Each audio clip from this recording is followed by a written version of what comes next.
Hello, everyone, and welcome back to another episode of High School Not So Much a Musical. This is the second part of the two-part series with Mr. Greg Krino, where we go more into depth about his experiences in the Air Force as a lawyer and also running for political office. Make sure to check out the first part of the series and also Mr. Krino's podcast, The Greg Krino Show, which will be linked in the description to this video. Thank you all, and stay tuned for the podcast right after this.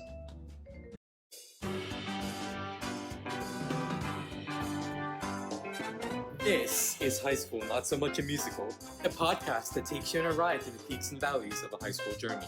Here are your presenters, Nitin Jaladanki and Ayush Agarwal.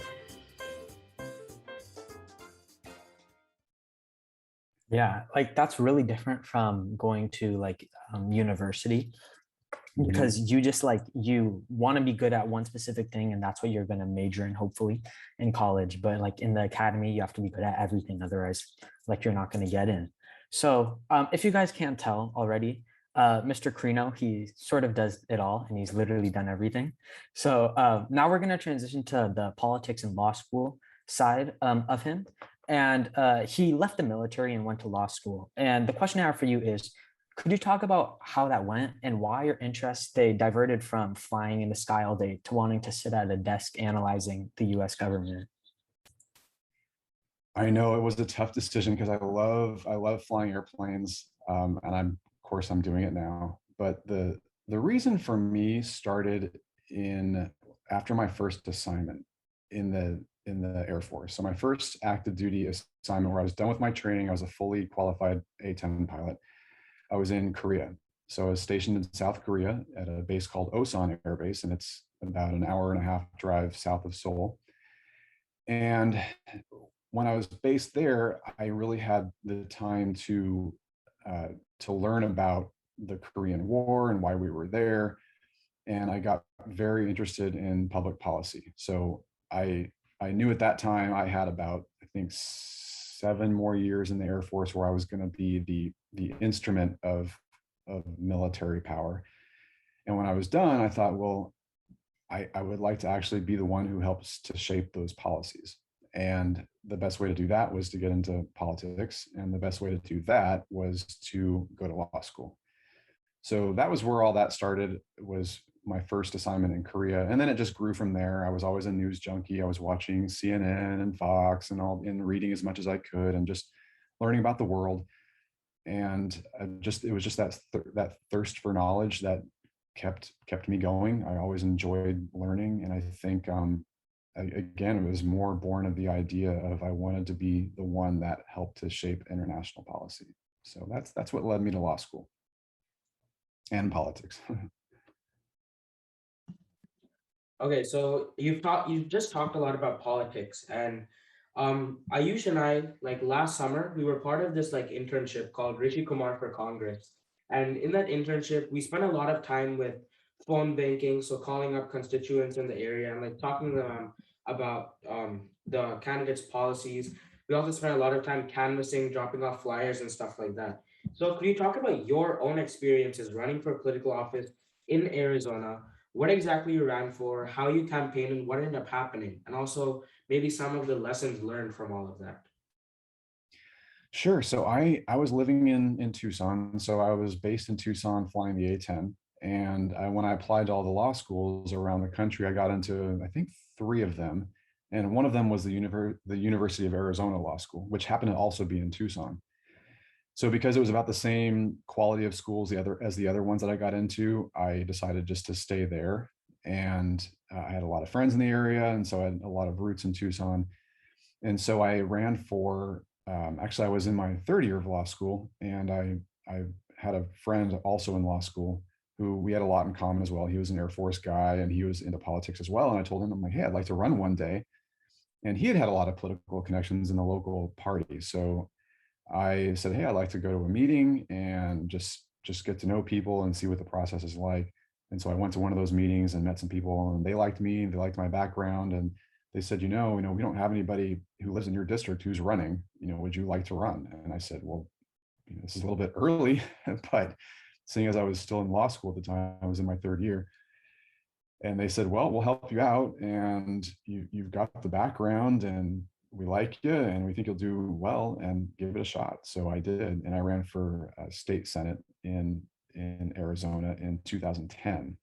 And it's a state level office. It's not U.S. Congress, so it's to help. It's for the legislature in the state of Arizona only. So if I had gotten elected, I would have made laws that just applied to the state of Arizona. So I originally put in for the Arizona State House, and then about a month or two into my campaign, there were two independent candidates who ran for the state Senate side in my same district, and we had nobody of my party running for state Senate either. Usually, you run for the quote unquote lower level House, and then you, after a year or two, or a what do you call it, a couple of years of experience, then you're going to run for Senate.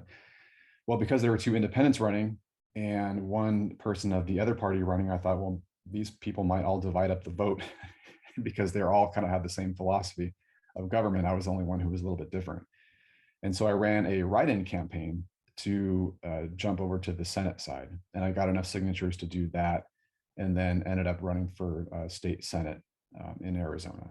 So I went to a few debates. I had a lot of meetings where I was trying to raise money. I went house to house to get signatures, to again ask for money as well. I was on TV. I had a debate on PBS.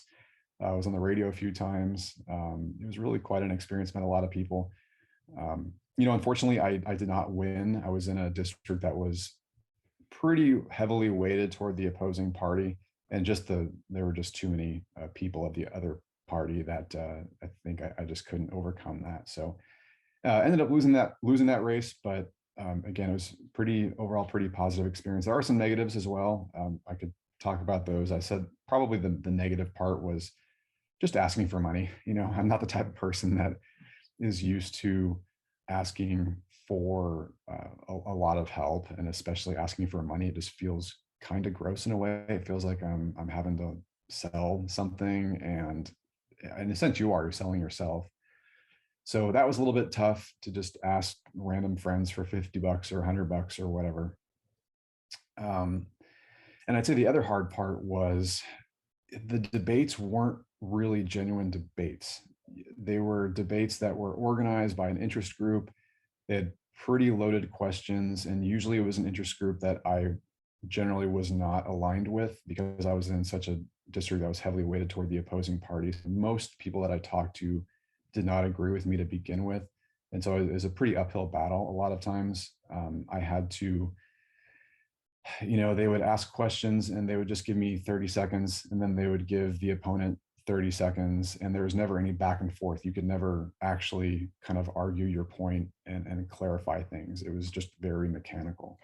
So I think those are the frustrating parts. But probably the best part was people genuinely wanted to know how I felt about issues, and I could actually sort of flex my muscles, if you will, in terms of what I knew, and I could actually provide some input that would affect the state. And I met a lot of people who, even though I didn't win, a lot of people were like, hey, you should run again, and and maybe we would support you on the next run. So that was really helpful, and just a lot of people out there who would just throw down they would give away their whole weekend to help you. And people who didn't really even know me but believed in me would go house to house for a whole weekend with their kids to get signatures. It was really amazing, the dedication that people had. So that was the positive part. So I enjoyed that. Yeah, it was really interesting hearing about what you had to say specifically on politics, especially because just the community we live in, and specifically our school, is so politically active, because we have a lot of political clubs at our school. Like there's the Political and Environmental Activism Club, I think it's called, and there's also the Political Discourse Club. And all these clubs are able to provide like the students at our school with a gut understanding about how the world works from a political and economics perspective. So that actually results in a lot of students from our school like going out and participating in like activism and protests and stuff like that, which it can really help change the world for the better. So if you could talk a little bit about,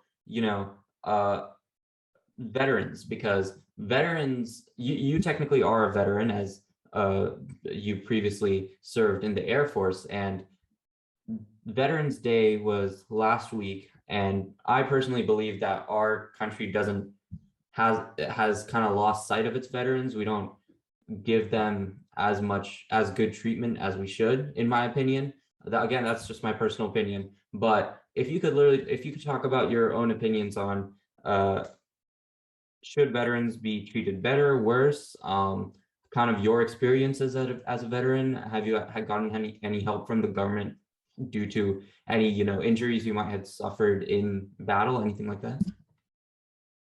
Sure. So my experience has actually been very positive. I think it might also be because I was in the Air Force in my prime during 9/11. I was 20, let's see, I was 26 years old on 9/11, and I was an A-10 pilot, and I was fully qualified, ready to go. And in the town I was in was pretty supportive. We had a big base there, and so when I'd go off base in my uniform, I had people who would buy me lunch randomly. We do get a lot of great benefits in the military. I get veterans discounts. I get treated very, very well.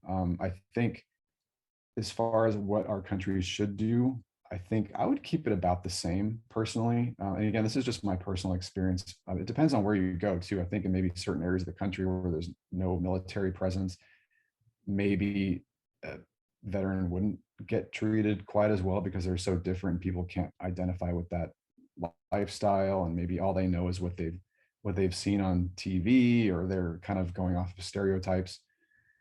But for me, it's always been a very good experience. And even within the military, I get treated pretty well as well.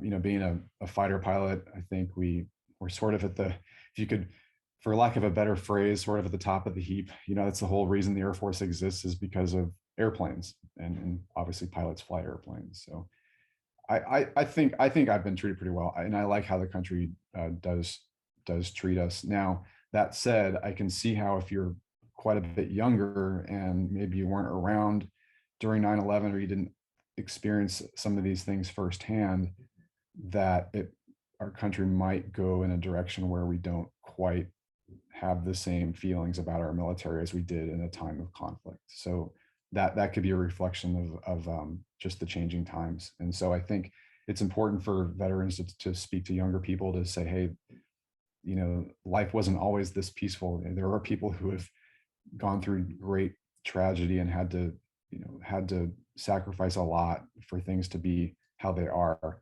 and don't take that for granted.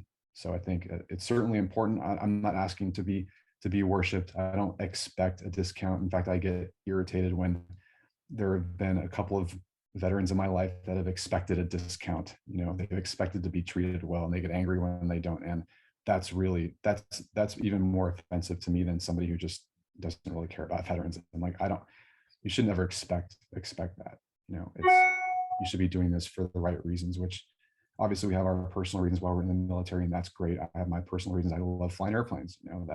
That's fun for me. It's not really work. But we do have, we can get called up at a moment's notice. A few years ago, I was told to go to the Middle East for 6 months, and that was an order. I couldn't just turn it down. I couldn't just quit. So there have been a lot of sacrifices made for things to be this peaceful. And yes, I think it's important to pass that on. At a very minimum, that's what we should do. So we've obviously talked a lot about your life. So I was wondering if you have any questions for us, for Rishi, Ayush, and I, about our experience with anything concerning the Air Force or any of your hobbies for us. That would be great.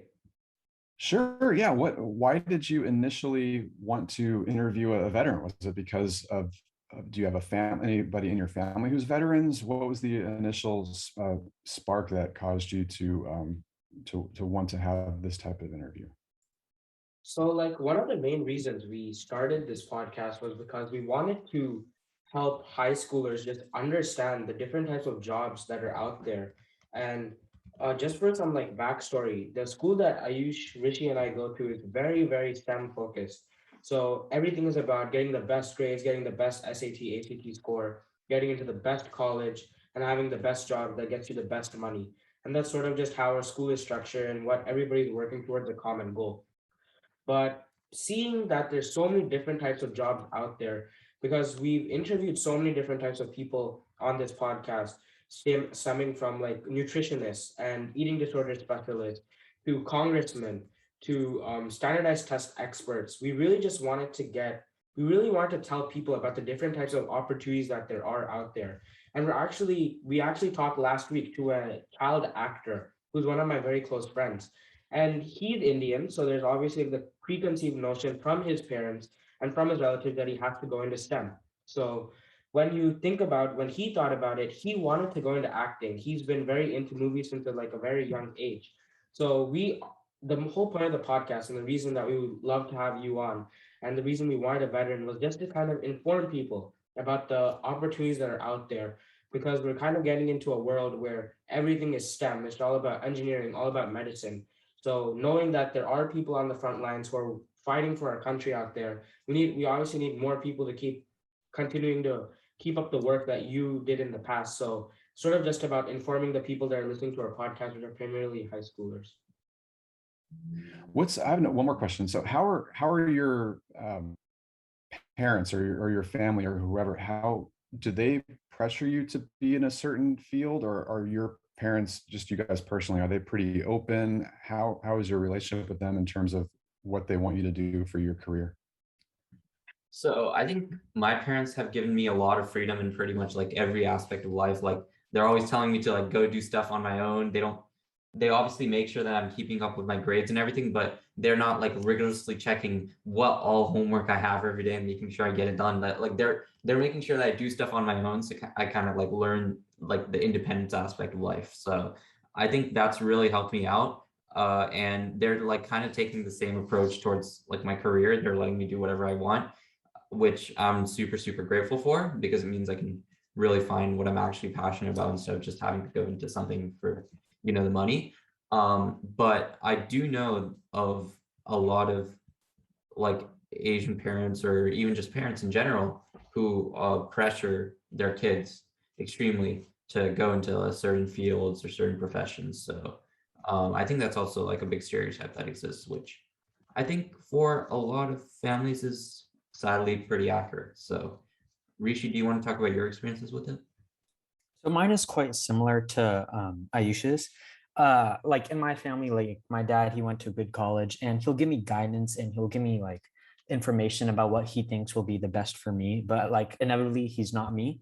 But he is like he's very like considerate towards like all this stuff, and he gives me a lot of guidance. But he still believes it is like, or both my parents, they both believe that it's my choice in the end.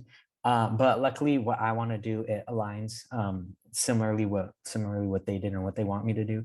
So all kind of works out well. But like Ayush says, that's not the case with a lot of like parents now. Like most of the parents in our school, they were immigrants and they came here like to give their children a better life. And they want them to be a doctor, or they want them to be like a software engineer. Like fortunately, we don't have that, but other students might. Yeah, I think that's great and that's important. Was there one more of you guys that had something to share? Talk a little bit about it too. Oh, Yeah, okay. sure. So I think that like I've had a lot of support from my parents in general, because I've always like started from middle school itself. I've told them straight up, I don't want to do what you're doing, because I really don't want to be sitting at a desk from 9 to 5 o'clock on my computer, responding to emails, writing code, being in meetings. I want to live like a more active lifestyle where I'm the one making the huge, huge decisions, which is one of the reasons that like I'm so into business and into finance and starting my own companies and stuff like that, because you just have so much more power. And like one of the great examples of this is in the summer of 2020, I attended this like incubator for um, creating your own business. And that's what Ayush was talking about my drone startup, which is like Comet Drones.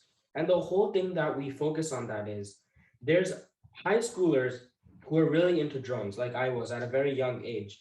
And I'm assuming you've probably flown a drone with like a DJI or even like a very cheap one off Amazon. And there's like thousands of those options. And everybody has flown a drone at least once in their life. But the problem is you probably crashed it. It's probably sitting in the back of your garage in some box where it doesn't even work.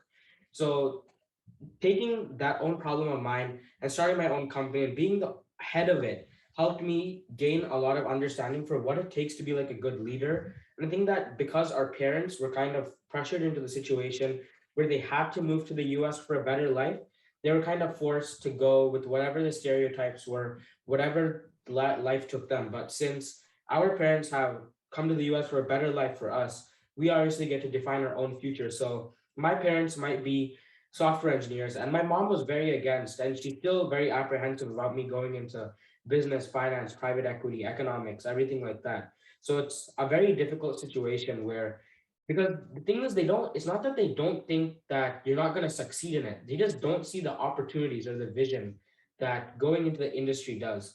So that's one of the very interesting things that I personally experienced. Luckily, my dad is very accepting of what I want to do, so that's just my personal experience with career paths and stuff like that. Yeah, I think that's great. I think it's a delicate balance. I think parents want to provide input, and they should, because they have more life experience than their kids do, but they don't want to dictate. So I think guidance is the key, but dictation is obviously too much. And so I think what's the most important is that your kids are good people. They have character, they have integrity, and they have discipline. And then you can work on just overall skill building. If they are suffering in a certain skill, you want to help provide support there.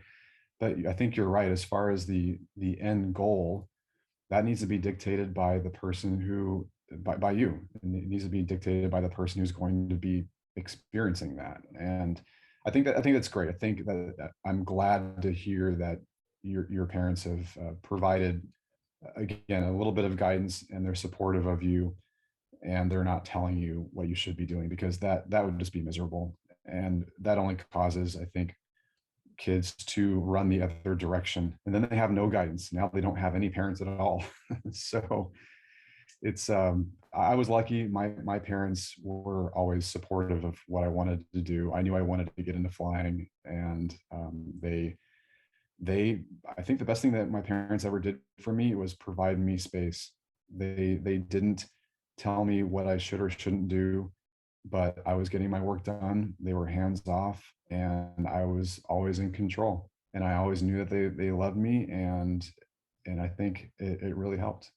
So that's good. I can tell you guys are really smart. The fact that you're doing this and you're starting your own businesses, and I mean, just knowing what you want to do, and you're happy about it, and you're going a direction at this age is fantastic. So hats off to you guys. Yeah, I feel like it's really great to have at least some sense of what you want to do when you grow up. Like it doesn't have to be super specific, but at least just knowing like what you're passionate about will really like help guide you and strive for what you want. So the next question I have for you is that obviously like you've been in the military, law, politics, and airlines. So how have you managed to learn so many new skills and pick up so many new interests simultaneously? I think it's an innate curiosity, and it's also I made it known to people what I was going to do, and so they knew that they were not surprised. So if I was not going to be available on a certain weekend to do something fun, they knew what I was doing. So I think telegraphing people ahead of time, this is what I'm doing, this is the direction that I'm going, and being very clear about that, it helped to clear out my social calendar, or it helped to kind of take the external stressors away. So then once I had the space to operate, then I could concentrate. And that's just what I did. I would go home at night and I would study for the LSAT, which is the prep exam to get into law school. I told my boss that I was doing that. So if he saw me late at night in the office doing something, he knew what I was doing, and it was okay with him. And then while I was in law school, everybody knew that I had to dedicate my weekends to studying, and so I did. So I think, like I said, innate curiosity, that's tough to just teach. Either you have that or you don't. But I'd say the first thing I did was communicate it clearly to the people that were in my close social circle, and then that helped to create the space for me to focus. And then after that, once you have that, once you have space, then it's just on you to actually do it. So you just have to schedule the time. You have to know what time of the day you're at your peak performance. And I knew for me, again, to this day, my peak hours are always like mid-morning, anywhere from 9 to 11 a.m. If so, whatever I really want to accomplish that day, I know that I have to do it between those hours for me to be the most effective. So time management was a big one. And then it was, after that, it was just finding people ahead of me. So once you had the space and the time management, then I was always a step ahead. So I would find a person who had a class before me or had done something before me. I would just call them up and pick their brain for an hour. Like I would say, what do I need to be aware of? So I think it's really important to not reinvent the wheel. There's many people before you who have done most of the things that you're trying to do. So don't waste time trying to teach yourself when you can just talk to somebody for an hour. You know, it's most of the stuff in the world that you want to try has been done. So find somebody, learn from them, and then that'll free you up to do things that nobody else has done. So a lot of it's just efficiency. And I was just very good at being efficient. I don't think I was much smarter than the average person. I mean, maybe in high school I was, but when I got into college, I felt very average. Even in the Air Force, I felt very average. But I was hyper organized and fun. And I think that's why I was effective. And that's why I could move careers effectively and do well. So we're nearing the 45-minute mark, so I think we'll close it off with this podcast's infamous tips question, where you've obviously done a lot in life, as Rishi mentioned, and as we've talked about through this podcast. So if you want to give the high schoolers that are watching this episode just a couple tips on your best life advice, what would those tips be? I would say a couple of things. I would say have a hard conversation with yourself about what you're good at and what you're not good at. And it might even be things that you just don't like about yourself. And you don't have to share that list. You can sit there and write it down. Just take an hour to do it. Find the things that you're not good at or you're good at, and look at the things that you're not good at and put a check mark next to the things that you can actually affect and change. And I would start ticking them off and changing them. And if you're unsure about that, go by what you're afraid of. Just write down what you're afraid of. And I would say address those fears as early as you possibly can. And the better you can look at yourself as a project and improve yourself, everything in your life will be better. It'll be easier. So if you find that you're socially awkward, or you have a hard time engaging in conversation or whatever, great, note it and tell yourself, I need to fix this. And if that means talking to somebody else who can help you, or reading books or YouTube or whatever, start fixing it now. So I would say number one, again, fix the things that you're not good at as early as possible. And then number two, I would say you need to become an effective communicator. So you need to learn a mastery of the language. You need to learn how to, if you can speak in front of a crowd, that's probably the number one fear that I have to this day. If you can speak effectively in front of a crowd, you are worlds ahead of so many people. You can be the smartest guy in the room, but if you can't communicate to a crowd, you're just not going to go anywhere. So I'd say that's a big skill. And then another skill, this is more, again, I'm a guy, so it's probably more male focused, but know how to take care of yourself physically. Whether it's a physical confrontation, self-defense, something like that, that builds confidence. And you don't need to be an MMA fighter. You don't need to be a professional boxer. I'm not talking about that, but you need to have a reasonable level of physical confidence. And the reason is that when you have confidence, then you can communicate. You're not afraid of other things. And it's look at yourself like a project. and start fixing it, because how you are right now, you definitely have value. You have a ton of value, but you're not who you're going to be. You have not fulfilled your potential at this age, and it's up to you to make that happen. So start now. Okay, thank you so much, Mr. Krino, for all your amazing knowledge. And I think that you've inspired a lot of people, not if not from our school, just from all our listening base to look at the opportunity to join the military right after they're done with high school. So thank you so much for your time, and for our listeners, thank you so much for listening. And keep on the lookout for brand new episodes with a marketing director at Google, a person dealing with outreach and partnerships, as well as one from a child director. And also, I want to give a quick shout out to Mr. Krino's podcast, which is the Greg Krino Show. He's had a lot of really cool people on there, like astronauts and many other people with many different types of jobs. So definitely check it out. We'll make sure to leave a link to his podcast in the description of this video. So thank you, Mr. Krino, so much for your time, and we'll see you next time. All right, Rishi, Ayush, and Nityan, you guys are fantastic. I really appreciate you having me on. Take care. Thank you. That's our show for today. Now roll the credits. High School Not So Much a Musical is hosted by Ayush Agarwal, Nitin Jaladanki, and Rishi Sinha. Narration by Samhit Padala. Music from Louis Luang Relaxation Cafe, Tune Pocket, and Infraction. If you like the show, please recommend it to your friends and family. Thank you so much for listening, and we'll see you next time.